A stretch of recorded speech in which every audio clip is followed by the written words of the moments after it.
ಎಲ್ಲರಿಗೂ ನಮಸ್ಕಾರ. ನಾನು ನಿಮ್ಮ ಆನಂದ್ ಮಾತಾಡ್ತಾ ಇರೋದು. ನಿಮ್ಗೆಲ್ರಿಗೂ ಗೊತ್ತಿರೋ ಹಾಗೆ RCB 18 ವರ್ಷ ಆದ್ಮೇಲೆ ಕಪ್ ಗೆಲ್ತು. ಆ ಒಂದು ಖುಷಿಲಿ, ಆ ಒಂದು ಸಂಭ್ರಮನ, ಅದೇ ಖುಷಿಲಿ ನಾವು ಎಲ್ಲರೂ ಇದೀವಿ ಅನ್ನೋಷ್ಟರಲ್ಲೇ ಈ ಒಂದು ಸಾವಿನ ಸೂತಕದ ಛಾಯೆಗಳು ಎಲ್ಲರನ್ನು ಆವರಿಸಿಬಿಡ್ತು. ಯಾಕಂದ್ರೆ ಅವತ್ತು ರಾತ್ರಿ ಕಪ್ ಗೆದ್ದ ದಿನ 3 ಗಂಟೆವರೆಗೂ ಎಷ್ಟೋ ಜನ ನಿದ್ದೆ ಮಾಡಿಲ್ಲ. ಪೂರ ರಾತ್ರಿ ನಿದ್ದೆ ಮಾಡಿಲ್ಲ. ಅಷ್ಟೊಂದು ಖುಷಿ. ಯಾಕಂದ್ರೆ 18 ವರ್ಷದಿಂದ ಒಂದು ಸಂಭ್ರಮ. ಅದಾದ 24 ಗಂಟೆನೂ ಸರಿಯಾಗಿ ಆ ಒಂದು ಖುಷಿ ವಾತಾವರಣ ಎಲ್ರಿಗೂ ಅದನ್ನ ಹಿಡ್ಕೊಳಕ್ಕಾಗ್ಲಿಲ್ಲ. ಆ ತರ ನಮ್ಮ ಸರ್ಕಾರ ಬೇಜವಾಬ್ದಾರಿಯಿಂದ ನಿರ್ಲಕ್ಷ್ಯ ಮಾಡ್ತು. ಮತ್ತೆ ಈ ಕರ್ನಾಟಕ ಕ್ರಿಕೆಟ್ ಅಸೋಸಿಯೇಷನ್ ಏನಿದೆಯಲ್ಲ, ಅದು ಅವರು ಮತ್ತೆ ಆಮೇಲೆ ಈ ಕೆಲವು ದುರಭಿಮಾನಿಗಳು ಅಂತಾರೆ, ಹುಚ್ಚ ಅಭಿಮಾನಿಗಳು, ಅತಿರೇಕದ ಅಭಿಮಾನಿಗಳು. ಅಭಿಮಾನ ಇರಲಿ ಕ್ರಿಕೆಟ್ ಮೇಲೆ, ಇಲ್ಲ ನಂಗಿಲ್ಲ, ಬಟ್ ಎಷ್ಟರ ಮಟ್ಟಿಗೆ ಇರಬೇಕು ಅಷ್ಟರ ಮಟ್ಟಿಗೆ. ಅತಿರೇಕದ ಓವರ್ ಅಭಿಮಾನ ಅದು ಒಳ್ಳೇದಲ್ಲ, ಅದು ಯಾವತ್ತಿಗೂ ಅಪಾಯ. ಇರಲಿ, ಎಷ್ಟರ ಮಟ್ಟಿಗೆ ಇರಬೇಕು ಅಷ್ಟರ ಮಟ್ಟಿಗೆ ಇರಬೇಕು. ಅಲ್ಲ, ಇವತ್ತು ಒಬ್ಬ ಹಬ್ಬ ಅಂದ್ರೆ ಒಬ್ಬ ಸೆಲೆಬ್ರಿಟಿ ಕ್ರಿಕೆಟ್ ಹತ್ರ ಹೋದ್ರೆ, ಒಂದು ಸೆಲೆಬ್ರಿಟಿ ಹತ್ರ ಹೋದ್ರೆ ನಿಮ್ಗೆ ಏನ್ ಸಿಗುತ್ತೆ? ಹಬ್ಬ ಬಂದ್ರೆ ಒಂದು ಫೋಟೋ ಸಿಗ್ಬೋದು, ಹಬ್ಬ ಬಂದ್ರೆ ಒಂದು ವಿಡಿಯೋ ಸಿಗ್ಬೋದು. ಅದಕ್ಕೆ ತಮ್ಮ ಇನ್ನೇನಾಗುತ್ತೆ ನಿಮ್ಗೆ? ಅಯ್ಯೋ, ಬದುಕಿದ್ರೆ ಇನ್ನೊಂದ್ಸಲ ನೋಡ್ಬೋದು, ಆದ್ರೆ ಒಂದ್ಸಲ ಜೀವ ಹೋದ್ರೆ ಅಲ್ಲ. ಅವ್ರು 10 ಲಕ್ಷ ಪರಿಹಾರ ಕೊಡ್ತಾರೆ ನಿಮ್ಗೆ. ಇಲ್ಲ, ನಂಗಿಲ್ಲ 10 ಲಕ್ಷ ಪರಿಹಾರ ಅಲ್ಲ, 10 ಕೋಟಿ ಪರಿಹಾರ ಕೊಡ್ಲಿ, ಒಂದ್ ಜೀವ ಹೋದ್ರೆ ವಾಪಸ್ ತರಕಾಗುತ್ತಾ? ನಿಮ್ ತಂದೆ ತಾಯಿಗಳ ಕಣ್ಣೀರು ಮತ್ತೆ ನಿಮ್ಮ ಮನೆಯಲ್ಲಿರೋರ ಕಣ್ಣೀರು ಅದು ಸುಮ್ಮನೆ ಬಿಡುತ್ತಾ ಅವ್ರಿಗೆ? ಒಟ್ಟು ಸರ್ಕಾರದ ನಿರ್ಲಕ್ಷ್ಯ. ನಾನಿಲ್ಲಿ ಯಾವುದೇ ಕಾರಣಕ್ಕೂ ನಾನು ರಾಜಕೀಯ ಮಾತಾಡ್ತಾ ಇಲ್ಲ, ರಾಜಕೀಯ ನಾನು ಎಳೆಯೋದಿಲ್ಲ. ಕೆಲವರು ಅಂತಾರೆ ಅಲ್ಲು ಅರ್ಜುನ್ ಅವ್ರದ್ದು ಆಯ್ತು, ಅದಕ್ಕೇನು ಹೇಳ್ತೀರಾ? ಮತ್ತೆ ಆಮೇಲೆ ಕುಂಭಮೇಳದಲ್ಲಿ ಎಷ್ಟೋ ಜನ ತೀರ್ಕೊಡ್ರು ಅಂತ ಅದ್ರ ಬಗ್ಗೆ ಕೆಲವರು ಮಾತಾಡ್ತಾರೆ. ಇಲ್ಲ, ನಂಗೆಲ್ಲ ಓಕೆ, ತಪ್ಪು ಯಾವ್ದಾರು ತಪ್ಪೆ, ತನಿಖೆ ನಡೆಸಬೇಕು, ಶಿಕ್ಷೆ ಆಗ್ಬೇಕು. ಇದ್ರ ಬಗ್ಗೆ ಯಾರು ನಿರ್ಲಕ್ಷ್ಯ ಮಾಡಿದ್ರೆ ಅವ್ರಿಗೂ ತನಿಖೆ ನಡೆಸಬೇಕು, ಅವ್ರಿಗೂ ಶಿಕ್ಷೆ ಆಗ್ಬೇಕು. ಕೆಲವರು ಸ್ಟಾರ್ಟಿಂಗ್ ಅಲ್ಲಿ ಅಲ್ಲ, ಎರಡೆರಡು ಕಡೆ ಮಾಡೋ ಅವಶ್ಯಕತೆ ಆದ್ರೆ ಏನಿತ್ತು? ಫಂಕ್ಷನ್ ಒಂದೇ ಕಡೆ ಮಾಡಿಬಿಟ್ಟಿದ್ರೆ ಮುಗಿದಿತ್ತಲ್ಲ. ಹೋಗ್ಲಿ, ಈ ವಿಧಾನಸೌಧ ಮತ್ತು ಆಮೇಲೆ ಅಲ್ಲಿ ಅವೆರಡು ಕಡೆ ಫಂಕ್ಷನ್ ಆಯ್ತಪ್ಪ, ನೀವು ಮಾಡಿದ್ರಿ.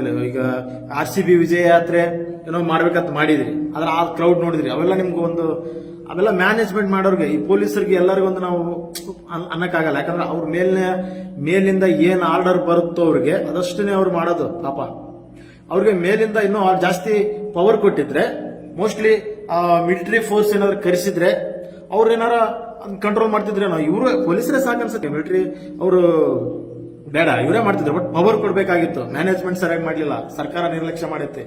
ಮತ್ತೆ ಈ ಕರ್ನಾಟಕ ಕ್ರಿಕೆಟ್ ಅಸೋಸಿಯೇಷನ್ ಇದೆಲ್ಲ, ಅವರು ಕೂಡ ಸ್ವಲ್ಪ ಇವೆಲ್ಲ ಹೊಣೆಗಾರ ಆಗ್ತಾರೆ. ಯಾಕಂದ್ರೆ ಒಂದೇನಾರ ಒಂದು ಸಣ್ಣ ಮೀಟಿಂಗ್ ಮಾಡ್ತೀವಿ ಅಂದ್ರೆ ಏನ್ ಮಾಡ್ಕೊಂಡು ಒಂದು ಪ್ಲಾನಿಂಗ್ ಇರಬೇಕು. RCB ಅಂದ್ರೆ ಈಗ ನೋಡಿ, ನಾರ್ಮಲ್ ಆಗಿ ಟಿಕೆಟ್ ಕೊಟ್ರೇನೆ ಅಷ್ಟೊಂದು ಗದ್ದಲ ಇರ್ತೈತಿ.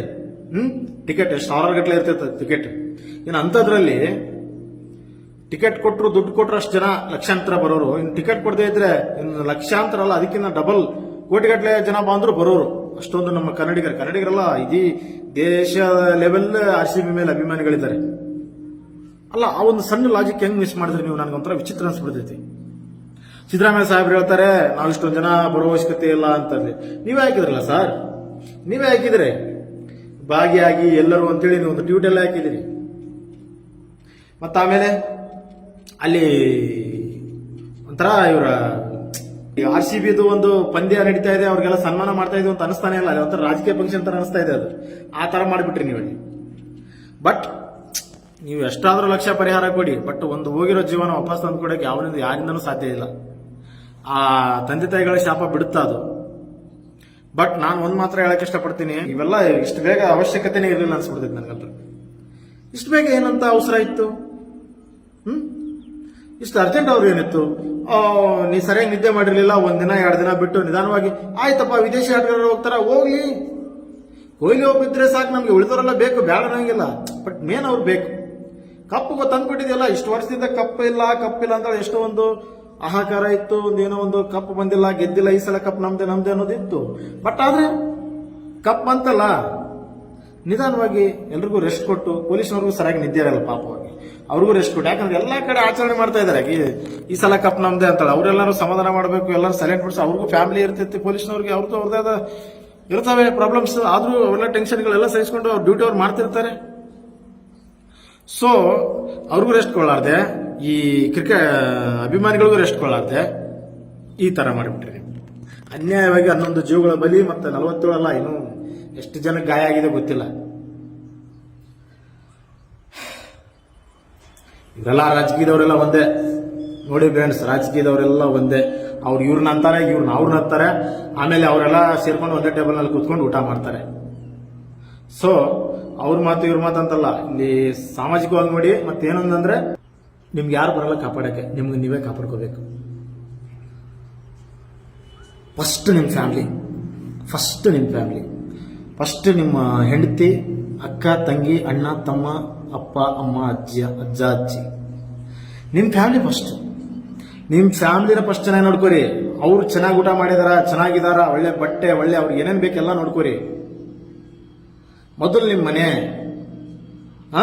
ಪ್ರತಿಯೊಬ್ಬ ಸೆಲೆಬ್ರಿಟಿ ಆಗಲಿ, ಪ್ರತಿಯೊಬ್ಬ ರಾಜಕೀಯ ವ್ಯಕ್ತಿ ಆಗಲಿ, ಪ್ರತಿಯೊಬ್ಬ VIP ನಾಗಲಿ, ಯಾರೇ ಆಗಲಿ, ಕ್ರಿಕೆಟ್ ಸೆಲೆಬ್ರಿಟಿನೇ ಆಗಲಿ, ಕ್ರಿಕೆಟ್ ಆಟಗಾರರಾಗಲಿ, ಫಸ್ಟ್ ಹೇಳೋದಿದ್ದಾನೆ, ಮೊದಲು ನೀವು, ನಿಮ್ಮ ಫ್ಯಾಮಿಲಿ, ಆಮೇಲೆ ನಾವು. ಮೊದಲು ಅಲ್ಲ, ಈಗ ಅಲ್ಲಿ ಲೈವಲ್ಲಿ ನೋಡಿದ್ರೆ, ಯೂಟ್ಯೂಬಲ್ಲಿ ನೋಡಿದ್ರೆ ಕಾಣಿಸ್ತಿತ್ತಲ್ಲ, ಅಲ್ಲಿ ಹೋದ್ರೆ ಮೀಟರ್ ಗಟ್ಟಲೆ ದೂರ ಇರ್ತೈತೆ ಅಲ್ಲಿ. ಇಲ್ಲ ಆದ್ರೆ ನಾವು ಟಿವಿಲೇ ನೋಡ್ಬೋದು, ಆರಾಮಾಗಿ ಕೂತ್ಕೊಂಡು ನೋಡ್ಬೋದಾಗಿತ್ತು. ಅಲ್ಲೇ ಹೋಗ್ಬೇಕಂತ ಏನಿತ್ತು? ಗದ್ದಲ ಇಲ್ಲಪ್ಪ, ಕ್ರೌಡ್ ಇಲ್ಲಪ್ಪ ಅಂದ್ರೆ ಅದು ಓಕೆ. ಆ ಥರ ಲಕ್ಷಾಂತರ ಜನ ಅಲ್ಲ, ಪೊಲೀಸರು ಎಷ್ಟಂತ ಯಾರನ್ನಂತ ಅವರು ನೋಡಬೇಕು. ಈ ಕೆಲವರಂತರೂ ಹುಚ್ಚ ಅಭಿಮಾನಿಗಳು, ಅಪ್ಪ ಎಂಥ ವಿಚಿತ್ರ ದುರಭಿಮಾನಿಗಳಂದ್ರೆ, ನನಗೆ ದುರಭಿಮಾನಿಗಳಂದ್ರೆ ಹೇಳಕ್ಕೆ ಇಷ್ಟಪಡ್ತೀನಿ. ಯಾಕಂದ್ರೆ ಒಂಥರ ಗೇಟ್ ಮುರಿಯೋದಂತೆ, ಮತ್ತು ಆಮೇಲೆ ಯಾರಾದರೂ ಒಬ್ಬ ಬೇರೆ ಅಭಿಮಾನಿಗಳು, ಬೇರೆ ಟೀಮ್ ಅಭಿಮಾನಿಗಳಿದ್ರೆ ಅವ್ನು ಕೆಟ್ಟದಾಗಿ ಮಾತಾಡೋದು, ಅವ್ನು ಕೆಟ್ಟದಾಗಿ ಅವಮಾನ ಮಾಡೋದು, ಅಸಹ್ಯ ಮಾಡೋದು, ಇವೆಲ್ಲ ಯಾಕೆ? ಅವ್ನು ಬೇರೆಯವನ್ನ ಅವಮಾನ ಮಾಡ್ತಾನ? ಕೌಂಟರ್ ಕೊಡಿ, ಇಲ್ಲ ಅನ್ನಂಗಿಲ್ಲ. ಬಟ್ ಅದು ಕೌಂಟರ್ ಕೊಡೋ ರೀತಿಲಿ ಕೊಡಿ, ಅವ್ರಿಗೆ ಮಾತಾಡಿಸಿ, ಇಲ್ಲ ಅನ್ನಂಗಿಲ್ಲ. ಬಟ್ ತೀರಾ ಅವ್ರಿಗೆ ಅಸಹ್ಯವಾಗಿ ಅವ್ರಿಗೆ ನಡ್ಕೊಳ್ಳೋದು, ಅವ್ರ ಮುಂದೆ ಆ ಗೇಟ್ ಮುರಿಯೋದು, ಆಮೇಲೆ ಕಾರ್ ಮೇಲೆ ಓಡಾಡೋದು, ಆ ಕುಡ್ಕೊಂಡು ಓಡಾಡೋದು, ಈ ತರ 1-2 ಅಂಥವ್ರಿಂದಾನೇ RCBಗೆ ಕೆಟ್ಟ ಹೆಸರು ಬರೋದು, ಅವಮಾನ ಅಂಥವ್ರಿಂದ RCBಗೆ. ಅಂಥವ್ರು ಬೇಡ ಅಭಿಮಾನಿಗಳಾಗಕ್ಕೆ ಹೋಗ್ಬೇಡಿ ನೀವು. ಯಾಕಂದ್ರೆ ನೀನು ಒಬ್ಬ ತಂಡದ ಅಭಿಮಾನಿಯಾಗಿ ಇನ್ನೊಬ್ಬ ತಂಡದ ಅಭಿಮಾನಕ್ಕೆ ನೀನು ಗೌರವ ಕೊಡಲಿಲ್ಲ ಅಂದ್ರೆ, ನೀನು ಆ ತಂಡದ ಅಭಿಮಾನಿ ಆಗಿ ಕೂಡ ವೇಸ್ಟ್. ನಿಮ್ಮಂಥವ್ರ ಅವಶ್ಯಕತೆ ಬೇಕಾಗಿಲ್ಲ ನಮಗೆ. ಒಟ್ನಲ್ಲಂತೂ ಒಂಥರ ಸಾವಿನ ಸೂತಕದ ವಾತಾವರಣದಲ್ಲಿ ಈ ವಿಜಯ ಯಾತ್ರೆ, RCB ವಿಜಯ ಯಾತ್ರೆ ನಡೆಸ್ಕೊಂಡಂಗಾಯ್ತು. ಅದೇನೋ ಥರ ಇರಲಾರದು ಇರುವೆ ಬಿಟ್ಕೊಂಡಂಗಂತೆ. ತಪ್ಪಂತರೂ ಮಾಡಿಬಿಟ್ಟಿದ್ದೀರಿ. ಇದಕ್ಕೆ ಯಾರ್ಯಾರು ತಪ್ಪು ಮಾಡಿದ್ರೆ ನೀವೆಲ್ಲ ಹೊಣೆ ಆಗ್ತೀರಿ. ಸ್ವಲ್ಪ ದಿನ ಮಾತಾಡ್ತೀವಿ, ಸ್ವಲ್ಪ ದಿನ ಟಿವಿಲಿ ತೋರಿಸ್ತಾರೆ, ಸ್ವಲ್ಪ ದಿನ ನ್ಯೂಸಲ್ಲಿ ಮಾತಾಡ್ತೀವಿ, ಬಿಟ್ಬಿಡ್ತೀವಿ. ಆದರೆ ಆ ತಂದೆ ತಾಯಿಗೆ ಅವರ ಮಕ್ಕಳನ್ನ ಕಳ್ಕೊಂಡಿರುವಂಥ ನೋವಿರುತ್ತೆ. ದಯವಿಟ್ಟು ಈ ಥರ ಯಾವುದೇ ಫಂಕ್ಷನ್ ಆಗಲಿ, ಎಲ್ಲೇ ಒಂದು ಜಾಸ್ತಿ ಜನ ಇದ್ದಾಗಲಿ, ಕಾರ್ಯಕರ್ತರಾಗಲಿ, ರಾಜಕೀಯ ಫಂಕ್ಷನ್ ಆಗಲಿ, ಒಂದು ಜಾತ್ರೆ ಆಗಲಿ, ಬೆಕ್ಕದಾಗಲಿ, ದಯವಿಟ್ಟು ನೀವು ನಿಮ್ಮ ಹುಷಾರಲ್ಲಿ ನೀವು ಇರೋದು ಒಳ್ಳೆಯದು. ಯಾಕಂದರೆ ಮೊದಲು ನಾವು, ನಮ್ಮ ಫ್ಯಾಮಿಲಿ, ನಾವು ಚೆನ್ನಾಗಿದ್ರೇ ಎಲ್ಲ. ಆಮೇಲೆ ಇವರೆಲ್ಲ ಸೆಲೆಬ್ರಿಟಿ ಆಗಿರ್ಬೋದು, ರಾಜಕೀಯ ಆಗಿರ್ಬೋದು, ಕ್ರಿಕೆಟರ್ಸ್ ಆಗಿರ್ಬೋದು. ಫಸ್ಟ್ ನಿಮ್ಮನ್ನು ನೋಡ್ಕೊಳ್ಳಿ, ನಿಮ್ಮ ಫ್ಯಾಮಿಲಿ. ಯಾಕಂದ್ರೆ ನಾಳೆ ಕಷ್ಟ ಆಗಿದೆ ಸರ್, ಹಿಂಗಾಗಿದೆ ಅಂತ ಹೋಗಿದ್ರೆ ಯಾರು ನಿಮ್ಗೆ ಸಹಾಯ ಮಾಡಲ್ಲ. ಅವ್ರ ಮನೆ ಹತ್ರ ಹೋದ್ರೆ ನಿಮ್ಮನ್ನು ಮೂಸು ನೋಡಲ್ಲ ಯಾರು. ಫಸ್ಟ್ ನೀವು, ನಿಮ್ಮ ಫ್ಯಾಮಿಲಿ, ಆಮೇಲೆ ಎಲ್ಲ, ಕ್ರಿಕೆಟ್ ಆಗಲಿ, ರಾಜಕೀಯ ಆಗಲಿ, VIP ಆಗಲಿ, ಸೆಲೆಬ್ರಿಟಿ ಆಗಲಿ, ಯಾರೇ ಆಗಲಿ. ಸೊ ಗೌರ್ಮೆಂಟ್, ಸರ್ಕಾರ ಇದನ್ನ ತನಿಖೆ ಮಾಡಬೇಕು. ಇದನ್ನ ಸರ್ಕಾರ ಬಿಡಬಾರ್ದು. ಯಾರು ತಪ್ಪಿದೆ, ಯಾರು ಒಪ್ಪಿದೆ, ಶಿಕ್ಷೆ ಆಗಲೇಬೇಕು ತಪ್ಪಿದಸ್ಥರಿಗೆ. ಜನ ಯಾವುದನ್ನ ಎಷ್ಟು ಹಚ್ಕೋಬೇಕು ಅಷ್ಟು ಹಚ್ಕೋರಿ, ಯಾವ್ದನ್ನ ಎಷ್ಟು ಪ್ರೀತಿ ತೋರಿಸ್ಬೇಕು ಅಷ್ಟೇ ಪ್ರೀತಿ ತೋರಿಸಿ ಸಪೋರ್ಟ್ ಮಾಡಿ, ಇಲ್ಲ ಅನ್ನಂಗಿಲ್ಲ. ಆಕ್ಚುಲಿ ಇದ್ರೊಳಗೆ ನಾವು ಟೀಮ್ನವ್ರು ಅನ್ನೋದ್ರಲ್ಲಿ ಏನೇ ಲಾಭನೇ ಇಲ್ಲ. IPL ಅನ್ನೋದು ಯಾಕೆ ನಮ್ಗೆ 18 ವರ್ಷದಿಂದ ಕಪ್ ತಂದಿದ್ದಾರೆ, ಅವ್ರು ಕೆಲಸ ಅವ್ರು ಮಾಡಿದಾರೆ, ಅವ್ರದ್ದೇನು ತಪ್ಪಿಲ್ಲ. ಬಾಂದಾಗ ಬರ್ತಾರೆ, ಬಂದಾಗ ಹೋಗ್ತಾರೆ. ಮ್ಯಾನೇಜ್ಮೆಂಟ್ ಮಾಡಿದವರು, ಇದನ್ನ ನಡೆಸೋರ್ದು ಅವ್ರದ್ದು ತಪ್ಪು. ಸೊ ಒಂದು ಪರೇಡ್ ನಡೆಸ್ತೀವಿ ಅಂತ RCB ಅವರು ಒಂದು ಪೋಸ್ಟ್ ಹಾಕಿದ್ರು. ಅದು ಹಾಕಿದ ಮೇಲೆ ಕೂಡ ಸರ್ಕಾರ ಅದ್ರ ಬಗ್ಗೆ ಆಕ್ಷನ್ ತಗೊಳ್ಳಿಲ್ಲ ಅಂದ್ರೆ ಹೆಂಗೆ? ಸುಮ್ಮನೆ ಸ್ಟೇಡಿಯಂಲ್ಲಿ ಮಾಡಿಬಿಟ್ಟಿದ್ರೆ ಯಾವ ಕಿರಿಕಿರಿನೂ ಇರ್ತಾ ಇರಲಿಲ್ಲ. ನಿಮ್ಮ ಪ್ರಕಾರ ನಿಮ್ಮ ಅಭಿಪ್ರಾಯಗಳು ತಿಳಿಸ್ಬೋದು. ಇವೆಲ್ಲ ಮುಂದಿನ ದಿನಮಾನದಲ್ಲಿ ಯಾವ ಥರ ಬದಲಾವಣೆ ಆಗುತ್ತೆ, ನಿಮ್ಮ ಅಭಿಪ್ರಾಯಗಳನ್ನೆಲ್ಲ ಕಾಮೆಂಟ್ ಬಾಕ್ಸಲ್ಲಿ ತಿಳಿಸಿ. ಮತ್ತೆ ಮುಂದಿನ ಸಲ ಈ ಥರ ಯಾವೆಲ್ಲ ತಿರುಗಳು ಪಡೆದುಕೊಳ್ಳುತ್ತೆ ಈ ಒಂದು ವಿಷಯಗಳಂತ ನೋಡ್ಕೊಂಡು ಅದಕ್ಕೆ ಒಂದು ವಿಡಿಯೋ ಮಾಡ್ತೀನಿ. ನಮಸ್ಕಾರ.